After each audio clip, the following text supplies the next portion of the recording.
que todos quantos fomos batizados em Jesus Cristo, fomos batizados na sua morte. Então, Paulo está fazendo uma pergunta acerca do batismo. Quando fomos batizados nas águas, semelhantes na morte, ou seja, nós morremos junto com Cristo. E por que nós precisamos passar pelo batismo do sepultamento, simbolicamente falando, das águas? Porque para que você nasça de novo, você precisa enterrar a velha criatura. De sorte, versículo 4, que fomos sepultados, está vendo? Com ele pelo batismo na morte. Ou seja, você não precisa se matar de verdade. É só você ir lá e fazer a ação, o ritual de batismo. Nas águas, você está enterrando a velha criatura e ressuscitando uma nova criatura. Agora, na prática, eu já fui batizado nas águas. Na prática, quando você saiu das águas, você viu que você foi uma nova criatura? Não. Ou você percebeu que você era uma porcaria? É porque o desejo de fumar continua para quem fumava, o desejo de roubar continua para quem roubava, o desejo de adulterar continua. Você fala, pastor, então por que nós fizemos isso? Porque é um processo. Jesus disse que Ele é o caminho, a verdade e a vida. A salvação, ela não é instantânea. Ele é um processo. Você vai lá, batiza a velha criatura, dá início agora a processo de santificação. Martinho Lutero vai dizer que o batismo ele é a entrada no reino de Deus. Uma pessoa, por exemplo, quer se formar médico ou advogado, e aí ele tem desejo no coração e decide: esse ano eu vou me ingressar na faculdade para poder eu ser um bom advogado, um médico.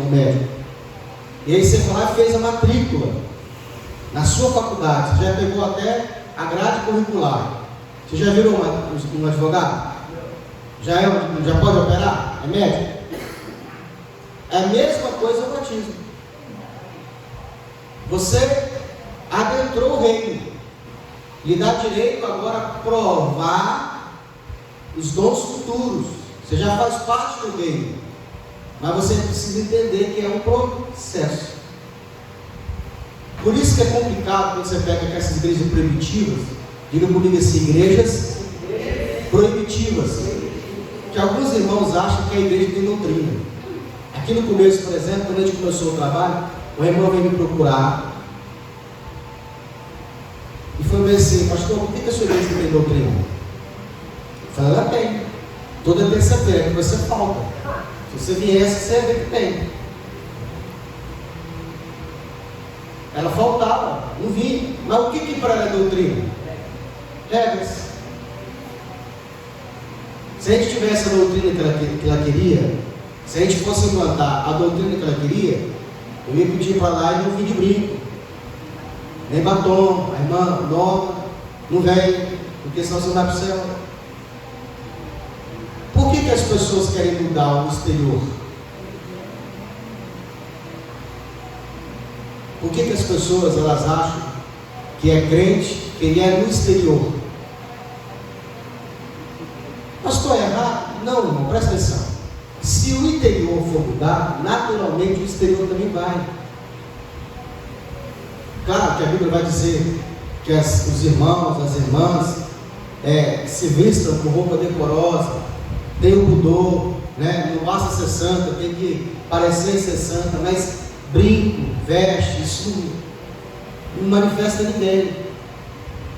Deus está preocupado com o quê? Com a conversão que começa aqui dentro. É claro que quando começar a converter aqui dentro, vai sair para fora, vai manifestar lá fora também. Eu não consigo ver uma irmã que se converteu de verdade, que teve um encontro com Jesus, andando de roupa curta, com a polpa da bunda para fora, não consigo ver. Ela naturalmente vai se sentir mal, principalmente se ela for casada, né? Então, não vejo também o varão que quer ser um pastor, que quer ser um presbítero, subindo na praia, jogando frescobol. Não vejo. A praia é proibida? Não, mas ele vai procurar uma praia mais reservada, uma família, ele vai estar com uma roupa mais decorosa, ele não vai ficar subindo em praia, mostrando o físico dele. Aquele que quer ser um pastor, um presbítero.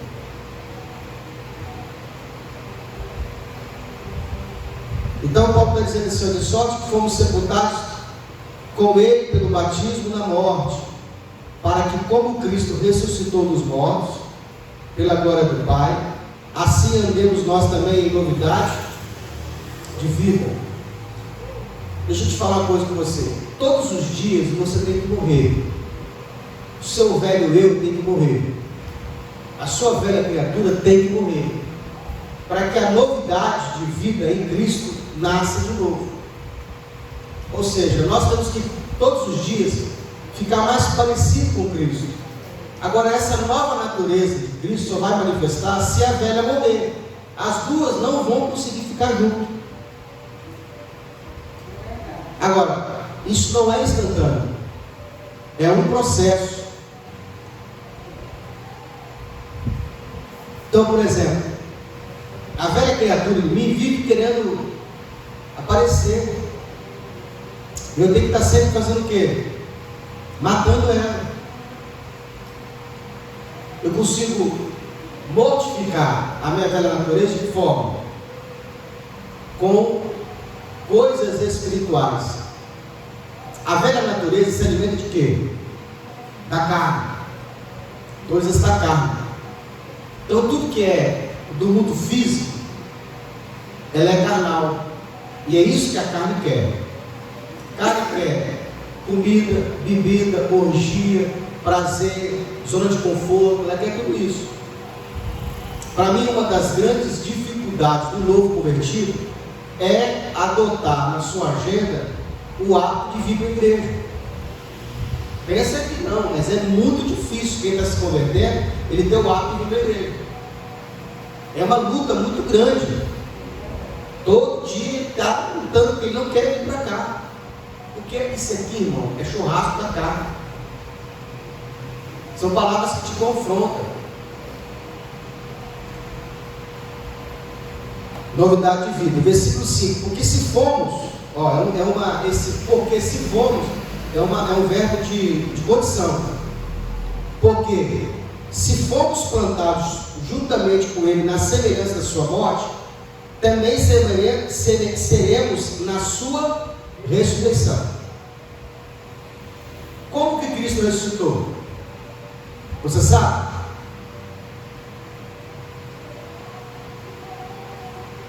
Aqui, alguém sabe descrever como é que é o processo da ressurreição? Como isso vai acontecer? O que vai acontecer com você? O que você vai passar? É isso que Paulo está falando. Se nós morrermos juntamente com Cristo, certo é que seremos na semelhança da sua ressurreição. Como que Cristo ressuscitou? Você entende isso? O que aconteceu com o organismo dele, biologicamente? Como é que o corpo dele passou por uma transformação? Você consegue imaginar isso? Consegue ver isso? A Bíblia fala. Sim, e depois?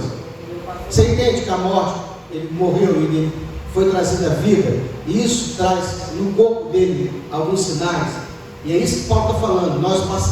Paulo vai dizer assim, que nós, alguns seremos ressuscitados, e alguns não conheceremos a morte, seremos transformados. Então esse transformados que Paulo está falando, é quando a vida que está dentro de nós, ela se manifestar plenamente, e o seu corpo, que é corruptível, mortal, ele for absorvido pela imortalidade. Irmão, isso aqui é muito forte. Eu quero estar vivo, eu não quero morrer. Eu acredito que a minha geração, nós aqui, a nossa geração, se você não morrer antes, você vai passar pela transformação. Você vai estar em vida, e a vida vai ser o seu corpo vai ser transformado em vida. É um troço doido. Só esse aqui já valeria toda a luta que você está passando. É uma regressão no seu corpo. Quem que tem a próxima idade que eu tenho, ou mais, percebe que você tem um vigor com 15, 20 anos, quando chega nos 30 você perde esse vigor. Quando chega nos 40 você vai perdendo mais. A cada 10 anos você vai perdendo aquela força, aquele vigor que você tinha.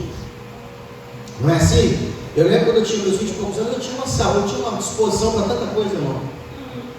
Depois dos 30 anos eu comecei a sentir dores no meu corpo que eu não sentia. Tipo assim, eu com 20 anos, eu subi esse negócio pro lado, caí no chão, e tá tudo de boa. Hoje, se eu não tiver calçada, eu não faço isso. Bater no chão, vai doer tudo. Só do pé, do joelho, vai doer tudo, irmão. Verdade. Então você vai percebendo que nós estamos morrendo. E a ressurreição é o processo inverso. Quando nós formos transformados, nós vamos ser rejuvenescidos. Beleza? Toda doença que há no seu corpo, ela vai ser curada instantaneamente. Toda sequela que o pecado, a morte trouxe, vai ser desfeita. Aleluia. Os cegos enxergarão, os mudos falarão, os surdos ouvirão, os aleijados andarão, os que tiverem câncer serão curados. Vai ser assim. O seu corpo vai passar por um processo de transformação e imortalização. Você vai ver poderes, você vai ter poderes no corpo que você não tinha. Tipo, passar pela parede. Mutante, né? Flutuar. Você vai conseguir ter uma visão além do alcance. Lembra da espada de Tandera? Que te dava visão além do alcance? É isso aí. Poderes. E eu não estou nem falando de corpo de glória, estou falando de corpo imortalizado. Porque o primeiro processo que passa, quando Cristo estiver chamando a igreja, Paulo vai dizer assim, ó, os que estiverem mortos serão ressuscitados primeiro. Então, por que eu não prego que Jesus pode voltar hoje? Você já está vendo o morto levantar? Algum dos seus parentes que foi salvo bateu na sua porta para te ver?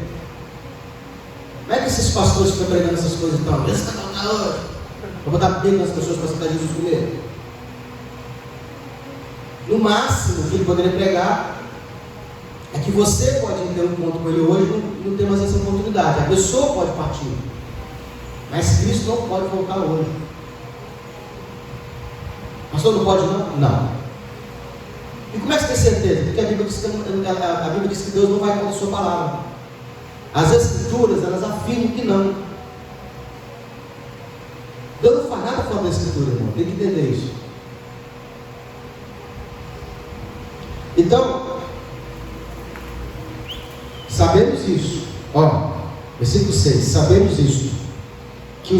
Que o nosso velho homem foi com ele crucificado. Se você não crucificou a velha criatura, você precisa crucificar ela. Para que o corpo do pecado seja desfeito. Esse corpo aqui, ó, aonde habita o pecado, ele vai ter que ser destruído. É aqui que habita o pecado.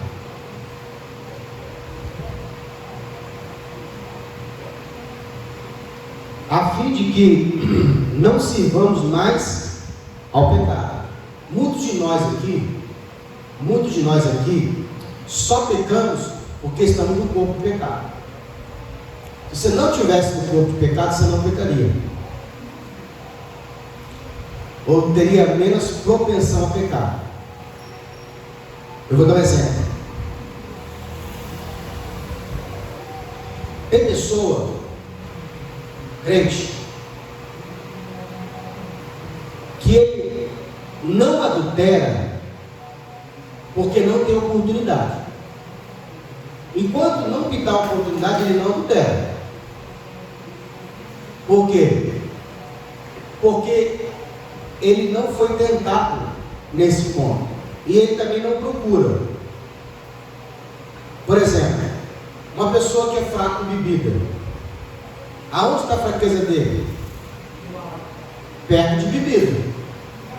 Se ele não estiver no ambiente de bebida, ele não vai pecar. Agora, tem pessoa que ele vai buscar a bebida. Entendeu? Isso aí é premeditado? Oi? Isso aí é premeditado? Todo pecado é premeditado. Ninguém pega de surpresa, né? O pecado ele nasce na mente. Ele começa lá.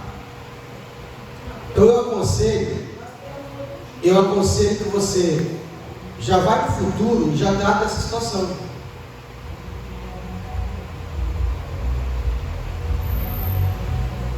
Você entendeu o que eu quis dizer?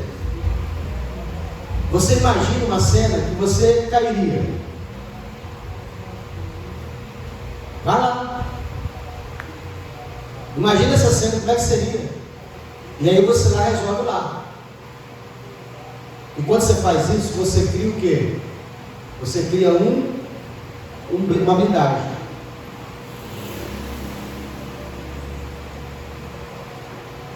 É meio complicado eu falar dos pecados, mas imagine assim, por exemplo. Imagine que você tivesse alguém que tem fraqueza para roubar. Tem gente que só não rouba porque não tem oportunidade. Aí o que ela precisa fazer? Ela precisa criar na mente dela uma oportunidade, uma cena onde ela tivesse oportunidade. E aí ela precisa ir lá e ela precisa vencer o pecado lá antes que ele venha. O que está entendendo o que eu estou falando? Você tem que imaginar a cena. Por exemplo, imagine uma mulher casada. E aí ela está com dificuldade no casamento dela. Aí ela está sendo flertada por um cara do serviço. Aí ela está vendo que aquele flerte ali está mexendo com ela. Ela vai dizer não para ele várias vezes. E o cara vai continuar insistindo. O que ela precisa fazer? Ou então ela precisa ir lá na cena, ela ficando com o cara, imaginando como é que seria e depois as consequências daquilo ali. Ela tem que ter uma história completa. Ela vai ficar com a pessoa, deveria a noite de prazer, no outro dia o cara não ligou para ela, porque o homem não liga mesmo. Aí depois ela vai se decepcionar, o marido descobriu, ela perdeu os filhos, destruiu o casamento, ela viu que aquilo que era surreal, não é nada. Porque todo pecado ele é muito bom na mente. Na vida real ele é uma porcaria. Aí você tem essa oportunidade de fazer o quê? Entender o que o pecado causa. Aí você vai decidir, quando isso acontecer, eu não vou fazer. Você foi aonde? Na sua mente. Como que as guerras elas acontecem? Aqui dentro. Ninguém chega lá e mata uma pessoa do nada, não, irmão. Você premeditou, você imaginou a cena, você alimentou aqui durante algum tempo. Quem já matou alguém na mente aí? Eu matei várias vezes já. Eu vou lá, todo dia eu mato um. Imagina como é que vai ser, se vai ser de carro, tira a placa, tudinho. Você vê como é que a gente é mal, irmão. Acho que estou falando. Vou lá, tira a placa do carro, manda plotar ele de outra cor, espera o camarada vir, passa em cima dele, quebra as duas pernas. Tudo isso aí, imagina, essa é a velha criatura. Aí depois eu vou e paro o momento de ver. Vim para casa, como é que vai estar meu coração? O Espírito Santo também assim, e aí, você tirou de uma pessoa. Tudo isso aqui, imagina nós. Eu estou com ódio, cara, eu quero matar um cara. Você foi lá e matou ele agora. Aí eu imagino já a polícia chegando, hein? Teve uma câmera que pegou o carro. As pessoas viram que você entrou aqui dentro, o carro é seu. Aí imagina o quê? O cara botou na algema, você ficando preso. Aí você tinha aquela liberdade, dentro da cadeia a raiva passou. Agora você está cumprindo pena 15 anos. Lá é quente. Marmita é ruim. É isso que eu estou te falando. Você tem que imaginar todas as situações. Porque você só foi até onde? Até onde você matou sua raiva. Você tem que continuar, irmão. Você tem que continuar. Nas consequências que elas virão. Por isso que a Bíblia diz assim: o princípio da sabedoria é o quê? Temor do Senhor. Você acha que Deus vai deixar você impune? Você tem que entender que quando Deus não quer que você pegue, não é porque isso afeta Deus, te afeta, te rebenta. Então a gente tem que parar de pecar, não é porque a gente vai perder a salvação, a gente tem que parar de pecar porque isso te afasta, te enfraquece, te tira privilégios. Porque os privilégios de Deus é para quem merece. Deus não dá privilégio para quem não merece. Entendeu? Os privilégios de Deus são por mérito. Bênção não. Deus pode te abençoar merecendo não. E se não fosse assim, o ímpio não seria abençoado, o ímpio também é abençoado. Mas existem alguns privilégios que Deus só dá a quem merece. Inclusive, depois da ressurreição, todo cristão, você tem que colocar na sua cabeça, todo crente, quando eu falo crente, é quem crê em Jesus Cristo que foi salvo. Interessa se ele foi da igreja, se ele não foi, está na Cracolândia, não interessa, ele foi salvo. Todo crente, quando vier o ano milenar, vai haver um período de tribunal chamado Tribunal de Cristo. São 3 tribunais. O Tribunal de Cristo, todo cristão vai se apresentar diante de Cristo. E lá ele vai ter que prestar conta das suas obras. E lá, na prestação de conta das obras, ele vai ser julgado. A sua obra ela é pesada na balança. Se houver, porque todo mundo vai ter perdas e ganhos. Eu não sei se você sabe, mas as lutas que você passa, que muitas vezes a gente acha que é injusta, ela serve como peso de glória. Quando Deus percebe que você está meio devendo a casa, você não consegue ajudar muito a obra de Deus, você não está bem, você ainda é um menino, uma menina na fé, o que Deus faz? Ele permite que você passe por tribulações e lutas, para que isso sirva de peso na balança do galardão. Você vê o amor de Deus, hein? Deus não quer que você perca. Fala, meu filho, rapaz, está capenando, está devendo a casa aqui, vamos dar ele uma luta, mesmo sem merecer, você não vem nada para merecer, mas ele te manda uma luta, aí você passa pelaquela tribulação, você passa pelaquela luta, e você fala, meu, por que eu estou passando por isso? Olha o que Paulo fala: não vos estranheis, a nossa leve e momentânea tribulação tem para nós um peso de glória. Aleluia. Toda luta que você passa, que você acha que tem, você fala assim, por que eu estou passando por isso, meu Deus? Senhor, o que eu fiz para merecer isso? O Senhor foi merecendo, você não fez nada para merecer, e é por isso que eu estou te dando, para que eu possa colocar na tua balança peso de glória, para que eu possa te dar um galardão quando você for para o céu. Porque você está tão fraco, irmãozinho, meu filho, eu tenho que ajudar você. Então você tem duas opções: ou você se envolve demais na obra e vira um fazedor de obras, você sabe que destruidor de inferno, daqueles que o inferno fala assim, ó, tem que arrumar alguma coisa para esse crente, porque ele está fazendo o inferno falir, para que as suas obras elas contem, né? Você receba galardão de obra. Mas se você for um manzano, um preguiçoso, esses crentes que estão dando desculpa, você pode ter certeza que você vai passar na luta, porque as lutas elas servem como peso de glória. Então, todo crente, quando ele for imortalizado, e depois os que forem vencedores serão glorificados, o próximo passo antes do reino é o tribunal de Cristo. Irmão, é lá que você vai ver quem serviu e quem não serviu. Sabe aquele aluno que o ano todo ele estudou, se dedicou, não faltou à escola, fez as tarefas, fez o trabalho, fez as provas, aí tinha que ficar fazendo bagunça? A professora pode botar para fora da sala? Só se fizer bagunça assim, ao ponto de tirar o pai. Às vezes o cara não estudou, tirou 0 na prova, às vezes ele falta dia de escola, tem verão ele falta, aí você está indo para a escola, aí o cara está só contando. Você vê a diferença sua e ele? Não. Enquanto você está estudando com ele, não parece ter diferença. Parece que o fato de ele faltar não faz diferença.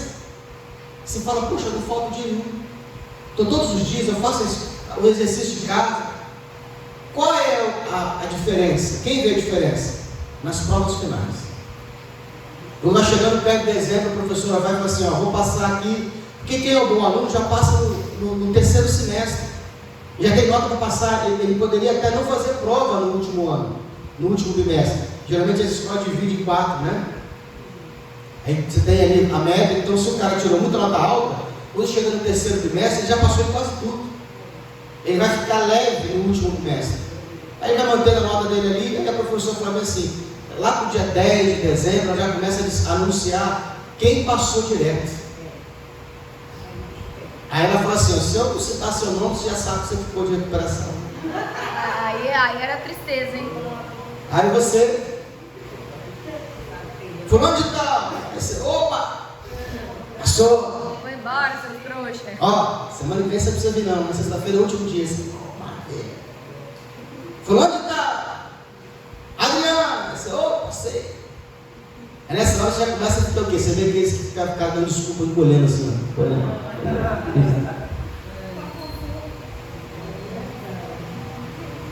Aí no finalzinho o seu nome não foi chamado. Você acredita que tem criança que tem dúvida ainda? Vai lá perguntar para a professora por que o lugar não foi chamado? Tem. Aí a professora falava assim, porque você ficou de recuperação. Hã? Quantas matérias? 4? Aí pegando a farofa legal, hein? Aí a professora falou assim, irmão, eu não sei se você já ficou, eu já fiquei péssimo. A classe tem 40 alunos, na recuperação só tem 6 ou 3. Dá uma tristeza. Dá tristeza só você, todo mundo em casa, curtindo a praia, passou de ano, e você tentando recuperar em 15 dias que você não conseguiu fazer o ano todo. Estou aqui desenhando uma cena para você, que isso chega nem a perto do tribunal de Cristo. Porque no tribunal de Cristo vai acontecer isso. Primeiro vai ter o quê? O galardão. Que vai começar primeiro dos top. Dos que se entregaram mesmo para a obra de Deus. Dos que assim, se pudesse queimar o corpo dele, queimava. Os que realmente ganharam algo para Jesus. Vai começar esses nomes. E fogos, festa, os anjos cantando, glória. Quer dizer assim, aquele que não se envergonhar do meu nome, eu naquele grande dia não envergonhei o nome dele, eu vou citar. Jesus vai falar o seu nome diante do Pai, diante dos anjos. Esse aqui foi fiel, esse aqui não negou, esse aqui não deu desculpa. Você imagina o céu todo. Você brilhando igual um astro de luz. O Oscar não vai nem chegar perto desse momento. E você? Lá no cantinho escuro da vassoura, tentando se esconder. Por quê, pastor? Porque suas obras estão vazias, sua mão está vazia. Porque vai começar primeiro dos maiores, tem níveis, tá? Primeiro os maiores, depois os menores, aí depois vai começar os devedores. Rapaz, eu me espero. Porque tem aqueles que vão receber galardão e tem aqueles que vão receber castigo. Porque já vai ser triste o cara que receber galardão e ele comparar o galardão dele com o nível dos outros. Estava vendo lá o prêmio da Mega Sena. O cara que acertou em primeiro lugar, sábado agora, recebeu 94 milhões. Bem pouquinho. O que acertou aqui ganhou 57 mil. E você fala, o que acertou 6 números, recebeu 94 milhões. O que acertou 5, vai ganhar 57 mil. Exato. Primeiro mês de juro do CDI, um dos menores juros que tem na aplicação, do cara que recebeu 94, já é o dobro do cara que recebeu aqui. Então você imagina, um pouquinho mais de esforço que você faz para a obra de Deus, você vai receber muito mais galardão. Um pouquinho mais de esforço. Irmão, você não consegue entender que um pouquinho mais de esforço te dá um prêmio maior. Só um pouquinho a mais. Tolera mais um pouquinho, perdoa mais um pouquinho, se arrasta mais um pouquinho, suporta mais um pouquinho. Só mais um pouquinho. Se o cara que acertou aqui tivesse acertado mais um número, ele teria dividido o prêmio do cara de 94. Milhões.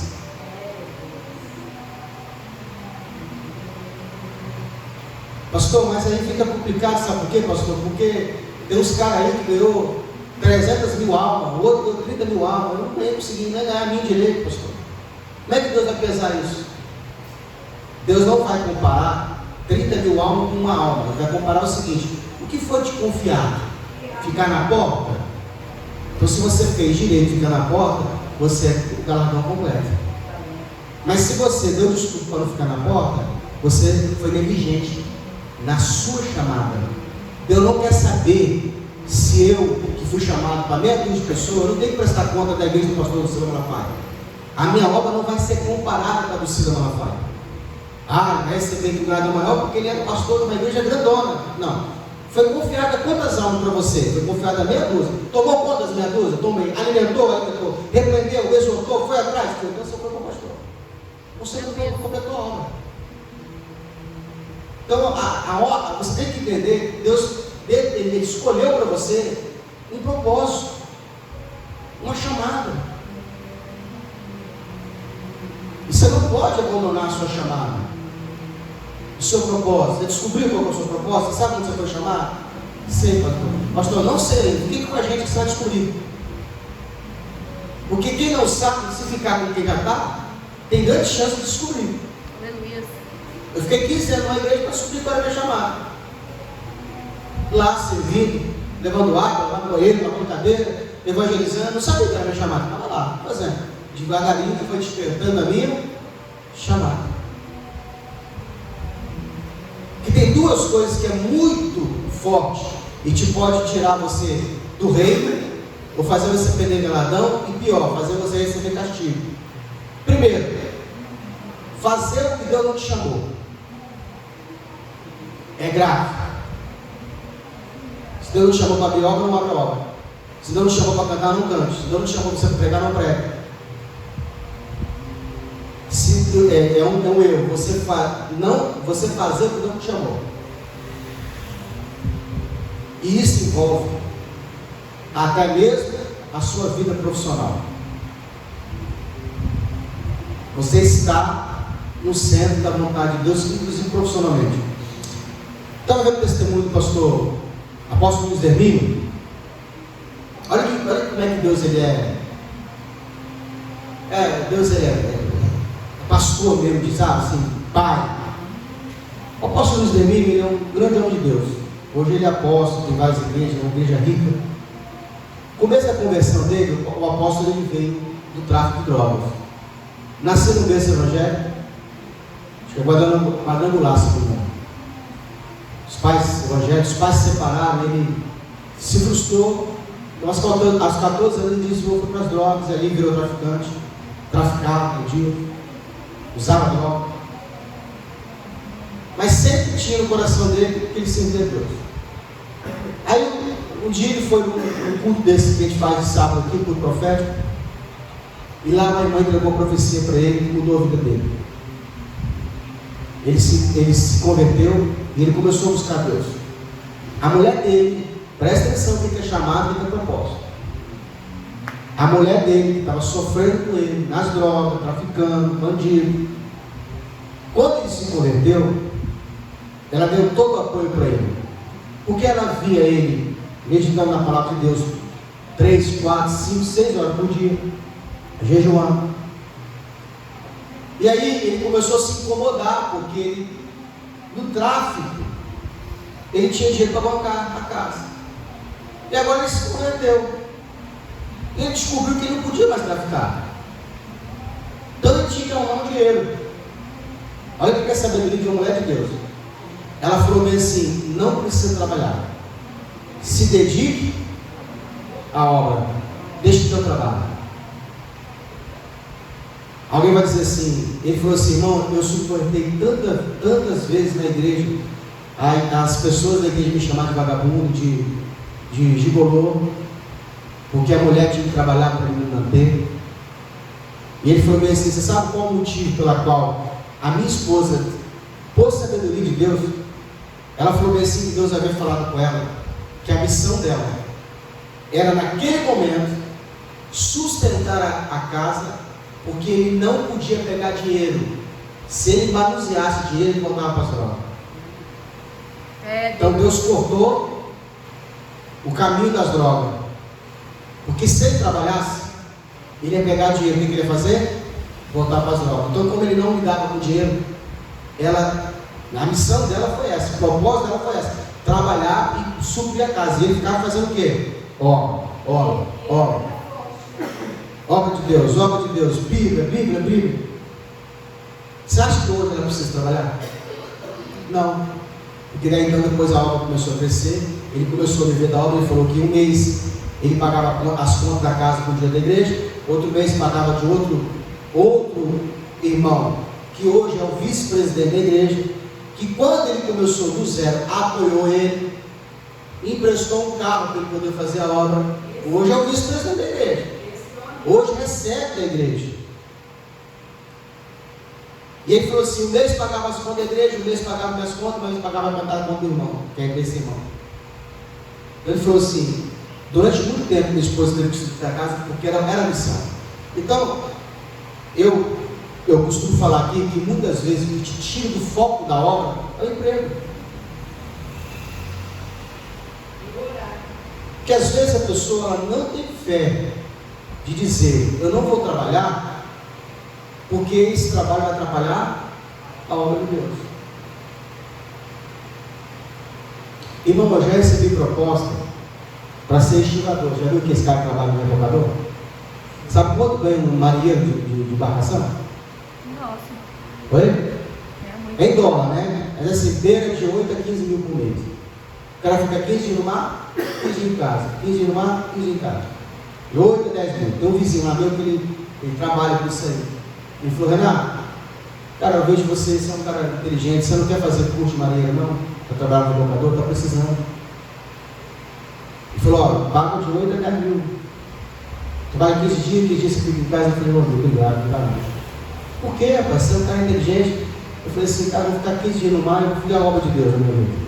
Vou ficar 15 dias na igreja. Tem que ficar 3 meses no Rio para fazer o curso. Então, todas as vezes que você vai tomar decisão na sua vida, se você realmente entende o que eu estou falando, você tem que pesar o quê? E a obra? E meu compromisso com a igreja? É Deus. Isso envolve até onde você vai morar. Ah, pastor, apareceu uma oportunidade boa lá para o lado de... Fala um lugar bom aí. Santa Teresa. Achei uma casa lá, a benção, vamos pagar X valor. Você vai conseguir cultuar? Não. Você vai fazer o que lá, Deus abençoado? Longe. Aqui tinha uma irmã, no começo da obra, a irmã de oração.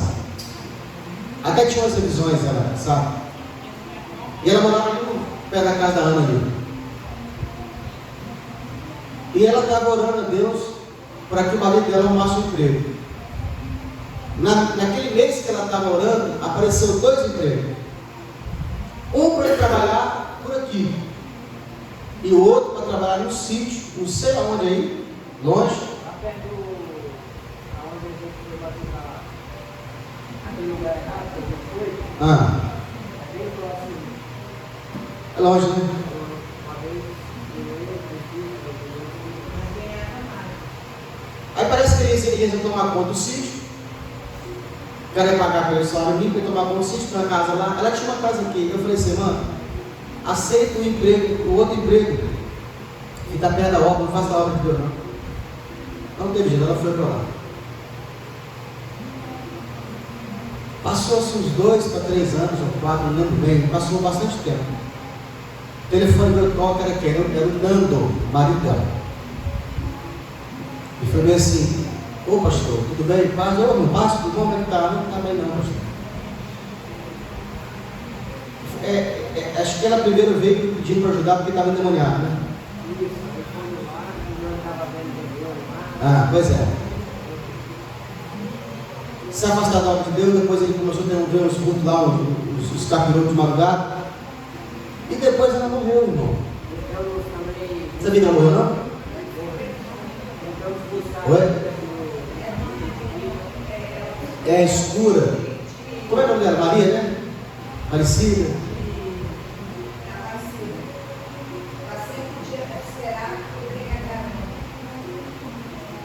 Era uma morena escura, magra. Ela gostava muito de orar aqui. O marido dela, o nome dele era Nano. Era até mais novo que ela. Ela morava ali no. Indo aqui para lá, ali perto da Fábio de Bloco, ali no Peixe Bloco. Naquela bairro ali, Não, vocês não. E aí ele me ligou outro dia que ela tinha morrido. E ele estava até querendo que fizesse culto lá, porque ele estava muito afastado da igreja. Então, o que eu estou falando aqui? A gente tem que entender, se você realmente está servindo a Deus, isso tem que ter um peso na sua vida. A igreja onde Deus te colocou, para você servir, para você ser útil, você não pode simplesmente sair do nada assim para outro lugar. É igual, por exemplo, vou falar aqui para vocês, eu sempre falo, vou falar aqui de novo. Dá um time, Bernardo, só um time.